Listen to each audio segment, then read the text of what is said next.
Right, I promised all of you that I'd give you guys an update on the Model Railway Build Project 2.0, and here it is. So when you first walk in, you see this sign, Model Railway ahead.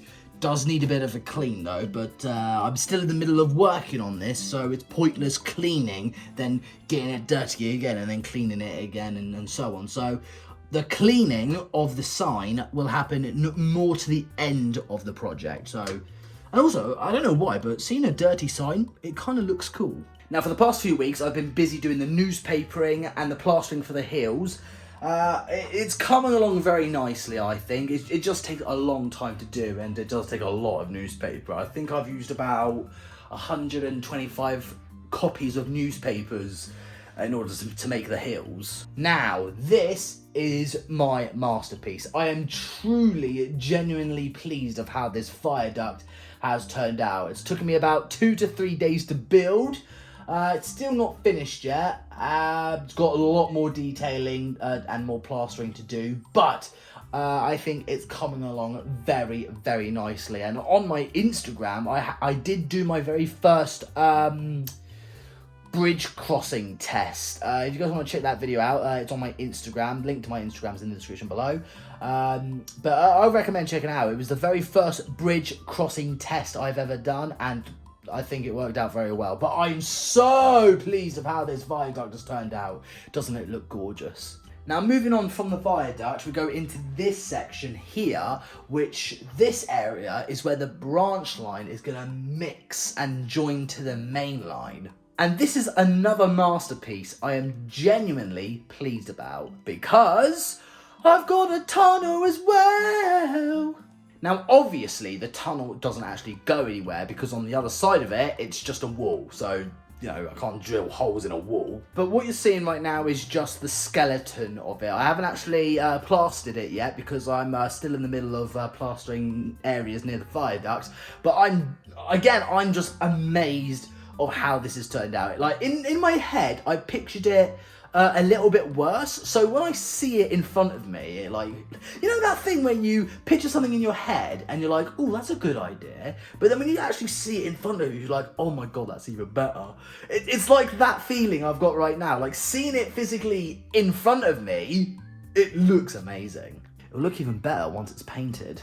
And finally, we have the main line, which obviously at the moment, it's just a construction work mess madness. But rest assured, I have a plan for this. It's going to have a really nice station. It's going to have lots of work yard areas and probably a coach storage siding. It's going to be amazing once it's all finished. But I have had to add more supports near, well, under the bit of wood that I've put down. And also at this end, I've put some cork down. It's not stuck down, I just laid some down just to do a bit of a sound test to see how loud or how quiet it is. I might think about maybe putting some newspaper in the gaps to sort of maybe absorb some of the sound. So, because at the moment it just sounds like a drum. But then again, I might not. But, you know, I would like it to be a bit soundproofy, because I don't want it to be loud once I'm running, like, some engines about. Because, like, you know, I want to hear the sound of the engine, not the sound of the vibration. And also, bought myself a whole box filled with track. Now, I'm going to give you guys a chance to guess how much a whole box full of track, flexible track, mind you, how much does a whole box of how much does a whole box of flexible track cost? Well, it cost me £110 for a whole box of flexible track. I know, it's crazy. And also, I don't know if I've shown you this before. I think I might have done, but, like, you know, I've got such a weird brain that I don't remember. I made myself a little road tunnel bridge thing where cars can go under the railway.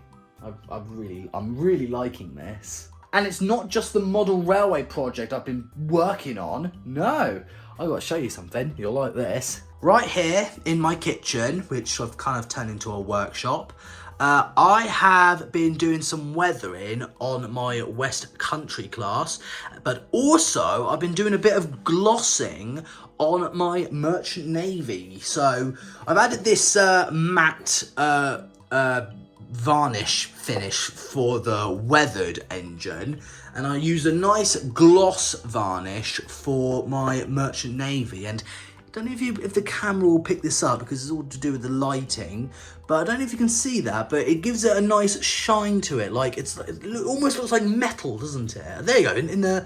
In the firebox, well, yeah, the firebox, you can see there's a bit of shine to it. You can definitely see it on the tender, but if you look at the West Country, it's not shiny at all. I mean, there's a tiny bit of shine, but not by much. So this is a nice gloss shine finish, and that's a nice matte finish. Ooh, very nice, Mr. Oliver. But I'll tell you what, I am genuinely pleased of how my weathering has turned out. I mean, I tried weathering this before a long time ago, and it didn't go very well, but now I think it's dry. Yep. Let's just move it about out a little bit. There we go. Oh, that is gorgeous. Oh, that weathering, Oliver. Oh, ho, ho. Oh, it looks so good, doesn't it? Yeah, it looks good all weathered, but the actual shine to this, oh, it doesn't it look like metal? It looks almost like the real thing. Oh, Oliver, you're so good at painting. Well, I like to think I am anyway. Oh, it just looks so good. So there you are. It's not just the model railway project I've been working on. I've been working on improving some of my engines as well. I'm not going to give all of my models a nice shine glossy finish, but I think maybe there are some that I would like to make it look more realistic, like my Hornby Flying Scotsman. I think that might need a gloss finish to make it look more realistic, but I'm so new with using the gloss and the varnish. I don't want to over varnish it because then I can end up ruining it, and I don't want that. But as for the model railway project itself, it's coming along nicely. It's still a bit wet, but the Viaduct, I am so pleased with how that's turned out. I mean, this was a nightmare to do, I'm not gonna lie. Like, it took me 2 days to build this, and it was so frustrating because it came in flat packed and you have to sort of like bend it, shape it, glue it, botch it together, and it just, I had to do a little bit at a time and then take a break, do a little bit more and take a break, a little bit more and take a break, and that's why it took almost 3 days for me to build this. It took me 2 days, but almost took me 3, but it was worth it. I'm so glad it's done. But I guess that concludes the update tour. Progress is good.